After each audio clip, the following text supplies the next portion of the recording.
Hello friends, आपका स्वागत है हमारे चैनल फैशन आसान है में। इस एक वीडियो में हम आपको सिखाएंगे कंप्लीट स्टिचिंग के तरीके कुछ जरूरी टिप्स और ट्रिक्स के साथ।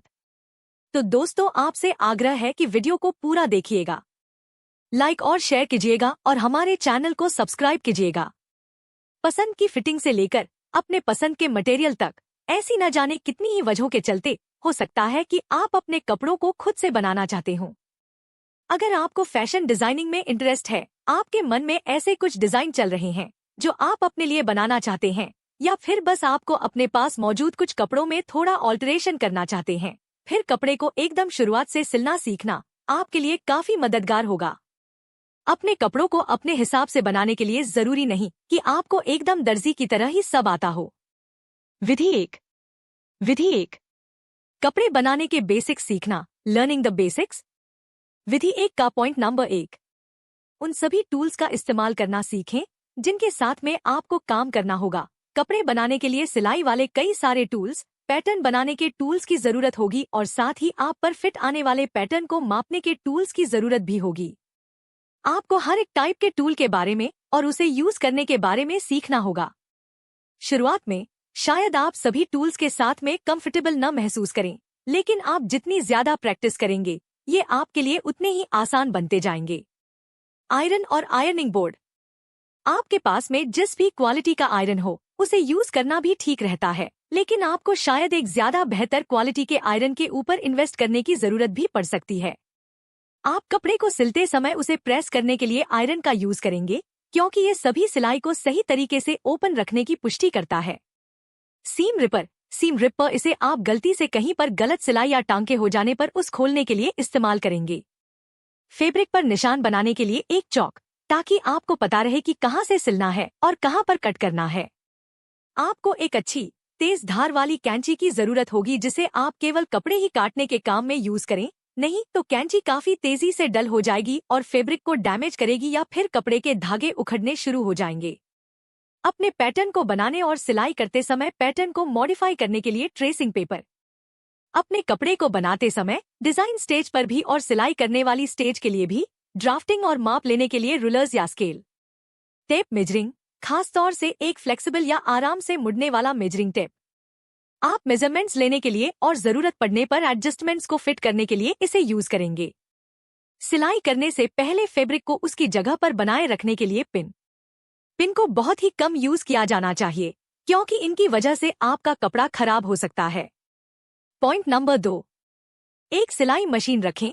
आमतौर पर 2 तरह की सिलाई मशीन उपलब्ध हैं। एक होती है घरेलू डोमेस्टिक यूज कैटेगरी में और दूसरी इंडस्ट्रियल यूज या बड़े पैमाने पर इस्तेमाल किए जाने की कैटेगरी में आती है। इन दोनों ही कैटेगरी के अपने कुछ फायदे और कुछ नुकसान हैं, इसलिए आपकी जरूरत के अनुसार कौन सी मशीन आपके लिए फिट बैठने वाली है, इसे डिसाइड करने में आपको थोड़ा समय लेना होगा। 1, हाउसहोल्ड सिलाई मशीन ज्यादा पोर्टेबल और ज्यादा वर्सटाइल होती है, मतलब वो आसानी से कहीं भी शिफ्ट हो सकती है। इनमें कई तरह के टांके या स्टिच यूज किए जा सकते हैं। हालांकि स्पीड और पावर के मामले में ये उतनी अच्छी तरह से काम नहीं कर सकती हैं और ये बहुत ज्यादा हैवी कपड़े के लिए ज्यादा अच्छी नहीं होती हैं। इंडस्ट्रियल सिलाई मशीन कहीं ज्यादा पावरफुल और काफी तेज होती हैं, लेकिन इनमें केवल एक ही टाइप के टांके, जैसे कि स्ट्रेट लॉक स्टिच, सिले जा सकते हैं। ये केवल इसी एक तरह के टांके को अच्छी तरह से कर सकती हैं, लेकिन ये ज्यादा वर्सटाइल नहीं होती हैं। ये कमरे की काफी ज्यादा जगह भी घेरती हैं। पॉइंट नंबर 3, सिलाई मशीन के पार्ट्स के बारे में सीखें। उम्मीद है कि आपकी सिलाई मशीन के साथ में एक इंस्ट्रक्शन मैनुअल भी आया होगा, क्योंकि यही है जो बताएगा कि बॉबिन किस दिशा में घूमेगी और बॉबिन का केस कहां पर है। हालांकि अपने डिजाइन किए कपड़ों को बनाना सीखने से पहले आपको अपनी सिलाई मशीन के कम से कम कुछ बेसिक फंक्शन की समझ पाने की जरूरत पड़ेगी।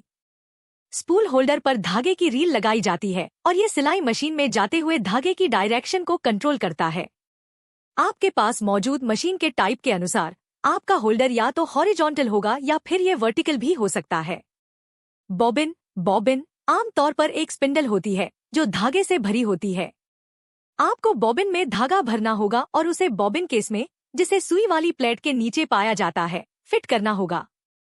आपकी सिलाई मशीन में शायद अलग तरह के स्टिच एडजस्टमेंट्स भी हो सकते हैं, जिससे आपको हर एक टांके की लंबाई को निर्धारित करने में टांकों के सही तरीके से मिलने के लिए जरूरी टेंशन में और अलग अलग तरह के टांके। अगर आपके पास में अलग अलग तरह के टांके में सिलने वाली एक मशीन है, पाने में मदद मिलेगी। टेक अप लीवर धागे के टेंशन को कंट्रोल करता है।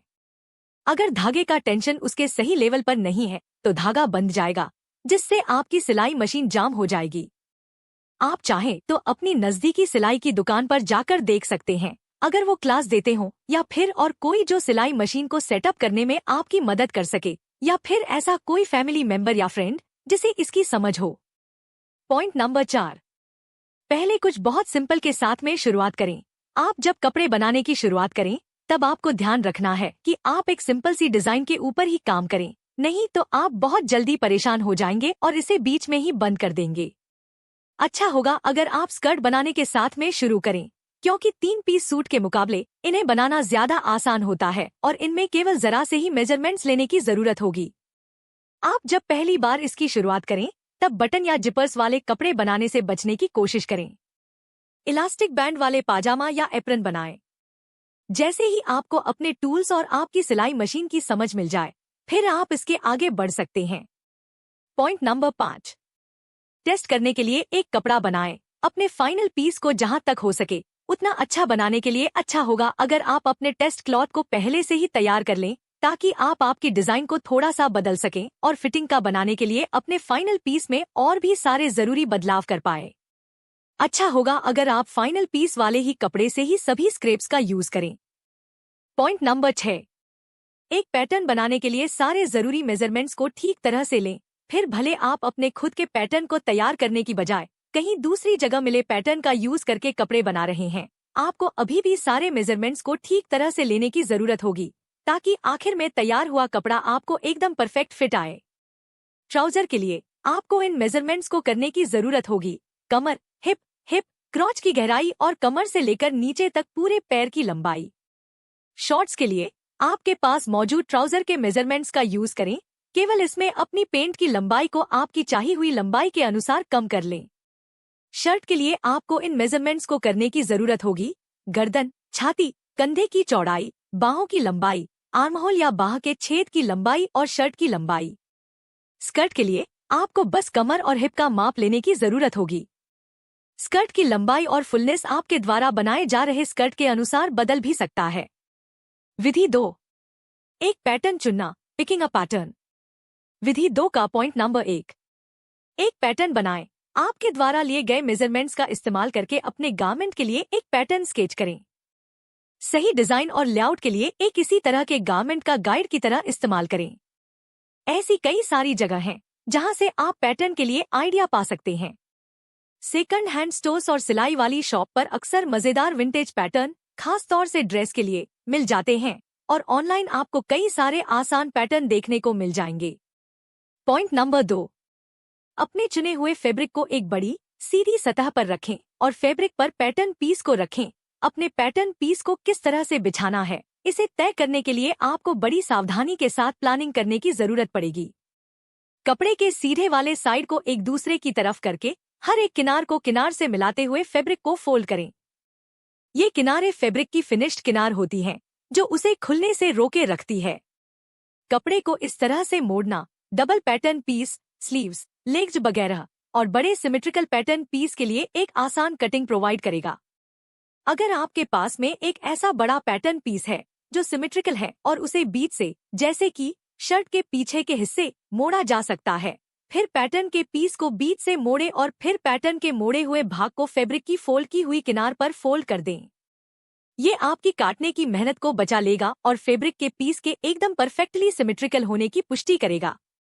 आपके शरीर पर एकदम फिट आने वाले कपड़े बनाने के लिए अच्छा होगा अगर आप पैटर्न पीस को थोड़ा सा तिरछा, फोल्ड किए किनार से एक 45 डिग्री के एंगल पर नीचे बिछाएं।